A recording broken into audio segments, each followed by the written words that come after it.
time to deal with a different kind of monster. The fourth opponent, jaguar. The third largest big cat in the world, spanning up to 6 feet long and weighing up to 250 pounds. Jaguars have the strongest bite of any big cat, and it can reach 1500 psi, powerful enough to crush turtle shells and pierce through skulls. This fight usually starts because the jaguar is hungry. Yes, it's that simple. The best time for a jaguar to target you is when you're basking on the riverbank. Most of the time you're completely oblivious to its presence, and you never hear it coming, because jaguars are ambush hunters with incredible stealth. When it gets close enough, it pounces with incredible speed. You feel an explosive force on your back. The jaguar lands directly on top of you with all its weight, and before you can even process what's happening, it does something no other big cat would dare attempt. It goes straight for your skull. Those massive 2-inch canines, designed specifically for piercing armor and bone, punch straight through your skull, heading right for your brain. You try to thrash, but the jaguar's claws are already dug deep into your armored back, anchoring itself in place. It sticks to you like glue, impossible to shake off. This reminds me of those videos of cowboys on angry bulls. You attempt your signature death roll, the move that's saved your bacon countless times before. But with the jaguar's weight pressing down and its claws locked into your scales, you can barely rotate halfway. Your powerful tail swings violently, trying to yeet the jaguar off your back. But it's too well positioned, and perfectly balanced on top of you. Nothing matters against this specialized killer. Within seconds, you feel your massive body go rigid. Then your legs stop responding to commands. The jaguar's bite is so precisely placed that it's already caused catastrophic damage to your brain. Your body simply shuts down.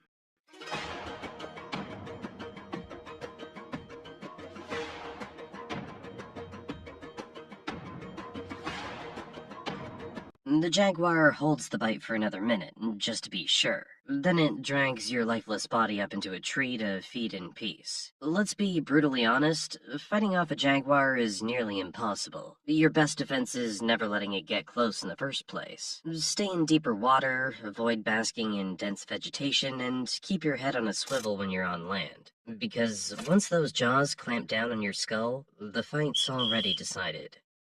The fifth opponent? Anaconda. Yeah, I bet you didn't expect this one. The largest snake in the world by weight, growing up to 26 feet long and weighing up to 440 pounds. It's basically a living rope made of pure muscle, capable of squeezing the life out of large animals like you. This fight starts in the shallow waters and muddy banks of South America, where your territories overlap. The anaconda is hunting, using its excellent swimming ability to patrol the murky waters. When the anaconda spots you, the first thing it does is assess whether you're worth the hustle. If it decides you are, it submerges completely, moving through the water with barely a ripple. You don't even know it's there. The anaconda approaches from behind, using the murky water as camouflage. Then, with explosive speed, it strikes. Over 100 razor-sharp teeth sink into your body, usually targeting your midsection. These teeth aren't meant to kill. They're anchors, designed to keep you from escaping what comes next. Within seconds, thick muscular coils begin wrapping around your body. The anaconda is using your own body as leverage, wrapping more of itself around you with each passing second. You feel the pressure building immediately.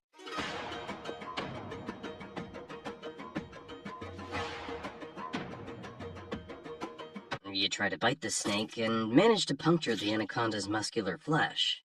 But you're not hitting any vital organs. The anaconda's body is pure muscle, covered in thick, elastic skin. You can wound it, but you can never deliver a killing blow to a coil. You try to snap with your tail, that powerful appendage that can break bones. But the anaconda's body's incredibly flexible and absorbs the impact. It's like hitting a thick rubber tire. There's no solid structure to break. The snake simply flexes with the blow, and the coil tightens even more in response to your struggle. The pressure's unlike anything you've ever experienced. Your ribs begin to complain under the strain. The anaconda keeps tightening its grip with every breath you exhale. This is the key to its killing method. Every time your lungs deflate, the coils cinch tighter, preventing you from fully inhaling again. It's actually reading your body, feeling every movement and every breath through its incredibly sensitive skin. After several minutes, your body goes limp. But the anaconda doesn't release. It holds the constriction for another 10 minutes, ensuring you're completely dead. Anacondas have learned the hard way that large prey can sometimes play dead and then fight back, so it won't be making the same mistake again. 10 minutes go by and the anaconda finally begins to uncoil. Then comes the truly horrifying part. It starts to swallow you whole. Then, over the course of several hours, your entire massive body disappears down the anaconda's throat. Your chances of winning this fight are slim, but they do exist under very specific circumstances. If the anaconda is young or not fully grown, say under 15 feet, you might be able to overpower it before the coils build up enough pressure. A smaller anaconda doesn't have the body mass to fully wrap around your thick torso, and in that narrow window, your bite could be lethal. And location matters desperately here. If the attack happens in very shallow water, barely a foot deep, you have a chance to thrash your way to the muddy bank and use solid ground as leverage. You could potentially scrape the snake off against rocks or logs. Some crocodiles have survived anaconda attacks this way, managing to beach themselves and roll violently until the snake loosens its grip enough to escape. The sixth opponent, tiger.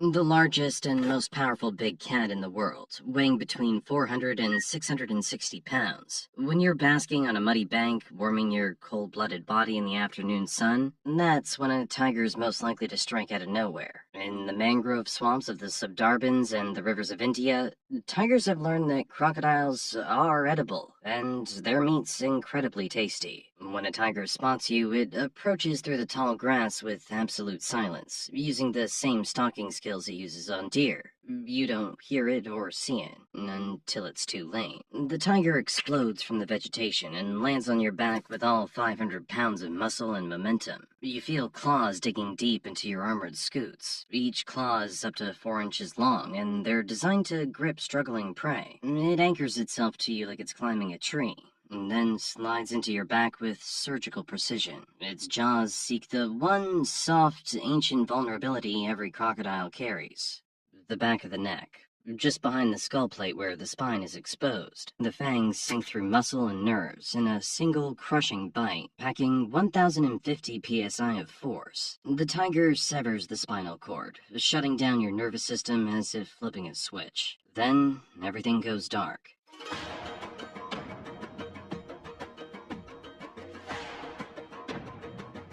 Once your body slackens, the tiger drags you deeper into the reeds, away from the water, and begins eating, starting at the soft belly.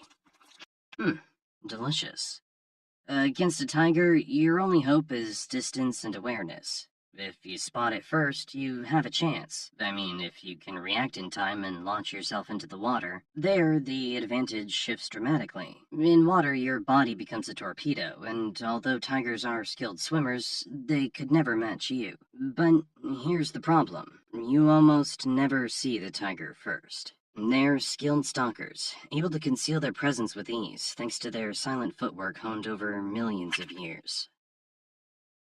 Despite all that threatening strength you've got, there are animals out there that make even crocodiles look weak. In fact, one of them hunts and feeds on crocodiles regularly. I'm gonna put you face to face with 6 of the most powerful animals in nature. We'll analyze what would actually happen in a real encounter with each one, and you'll discover which ones prove you're not nearly as strong as you think you are. The first opponent, lion. The king of the jungle and the second largest big cat after the tiger, weighing between 330 and 550 pounds. Known for its strategic prowess in battles, but lions don't usually attack crocodiles. In fact, it's often the other way around. Why? Because you crocodiles are foolish enough to gamble with your life. Usually, when a lion gets close to your river, you get intrigued by its beautiful form, and think it's just another easy meal, like you've had many times before. You start moving closer, submerged underwater, and when you think the distance is close enough for a strike, you lunge with incredible speed. You clamp your powerful jaws onto the lion's leg. Well, this was easier than you thought. The lion roars, and the sound shakes your entire skull, but that won't make you change your mind. Your jaw muscles are so strong, it won't be able to escape. This seems like an easy meal. Until you find out that lions are the only big cats that live in groups, which can number up to 20 individuals, which means you'll soon become a family dinner.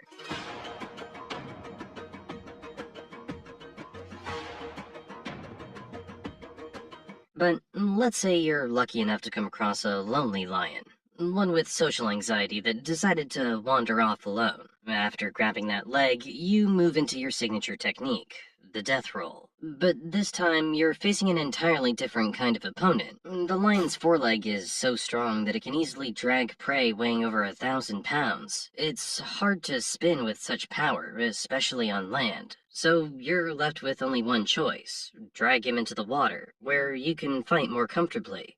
You start feeling something tickling your back. It's the lion trying to plant its claws into you. Fortunately, the scales on your back are reinforced with bone, making them almost bulletproof. But lions are smart fighters. Once it figures out your back is off limits, it starts searching for a weaker, more vulnerable spot. And sure enough, it finds one: your belly. The lion drives in all 5 claws, each up to 2 inches long. This caused enough pain to make you release his leg and apologize for the disturbance. But surely the lion will not forgive a lizard that tried to end his existence. It lunges forward with its canines, each about 4 inches long, which sink deep into the soft tissue of your neck and clamp down on your windpipe. The lion holds this bite for a full 5 minutes until your massive body finally stops thrashing. But what if I told you you still have one last card? The death roll. Usually meant to dismember your prey, but here it serves a different purpose: freeing yourself. If you can complete even 1 or 2 full rotations, you might be able to break free from the lion's hold and make a desperate lunge back toward the water.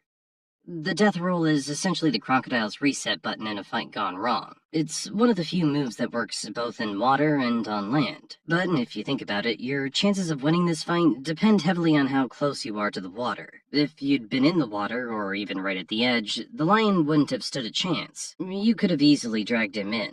And that's where you get to work your magic on him without any limits. He can't breathe down there, and he definitely can't match your speed.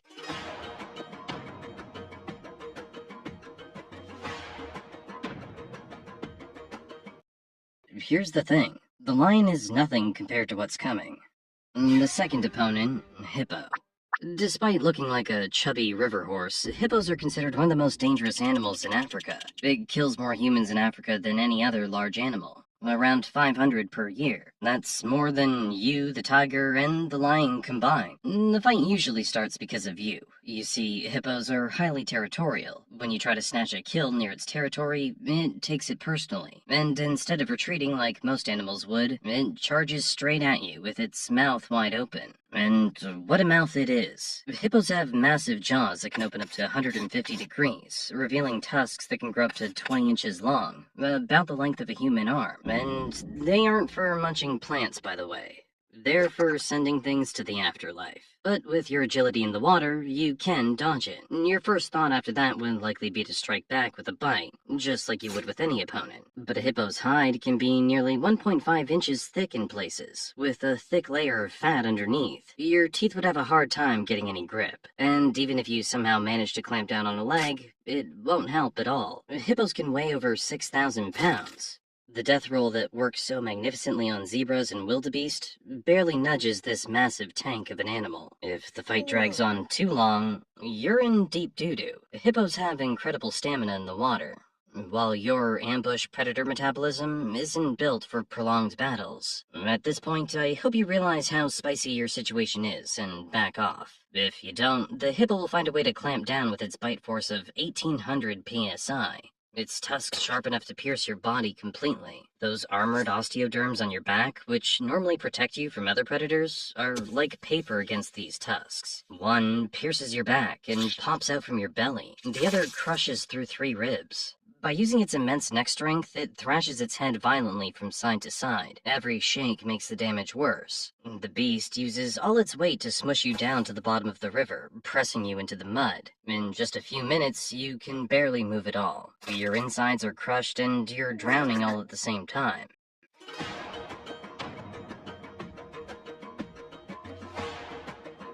The hippo might keep attacking you even after you stop moving. just to make sure you're no longer a problem. Sometimes it'll drag your lifeless body to the shore as a warning to other crocodiles. You see, most encounters with a hippo end in your death, or in a retreat scarred and humbled. As for victory, it's out of the question. Unless the hippo is young or under the weather, and even then, it comes at a heavy price. Basically, the hippo is kind of a nightmare for crocodiles, unless you want to test your luck with it again. The third opponent, great white shark. The apex predator of the open ocean, weighing up to 5,000 pounds and stretching over 20 feet long. Most crocodiles can't survive in the open ocean, but the saltwater crocodile can. It's the only crocodile species with the ability to handle ocean waters, which makes it the perfect candidate for this matchup. But if you watched this video, you already know that. The fight starts the moment the shark detects you with its incredible sense of smell and electroreception that can detect the electrical signals from your muscles. The shark circles you first.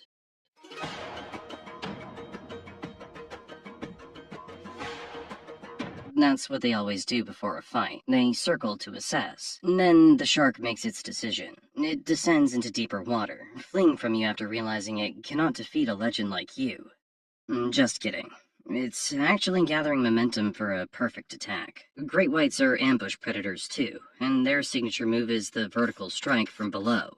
The shark rockets upward at 25 miles per hour, building momentum. Then you feel rows of teeth clamp down on your midsection with a bite force of around 4,000 psi, more than double what you can deliver. Your armor means nothing here because sharks don't bite and hold like you do. They bite, tear, and retreat, causing massive blood loss with each pass. In this situation, you don't have any chance of winning. While you're trying to position yourself for a bite, the shark's already circling for another strike. So if this fight happens out in the open ocean, I'm afraid it'll end badly for you. But if you're lucky enough to be near shallow water, then you might still survive. Use the moment when the shark pulls back to prepare for another strike, and make a run for the shallows. But the truth is, geography determines everything in this matchup. In coastal waters, shallow reefs, or river mouths, you actually have the advantage. The shark struggles to maneuver in water less than 10 feet deep, while you move with agility and precision. The farther you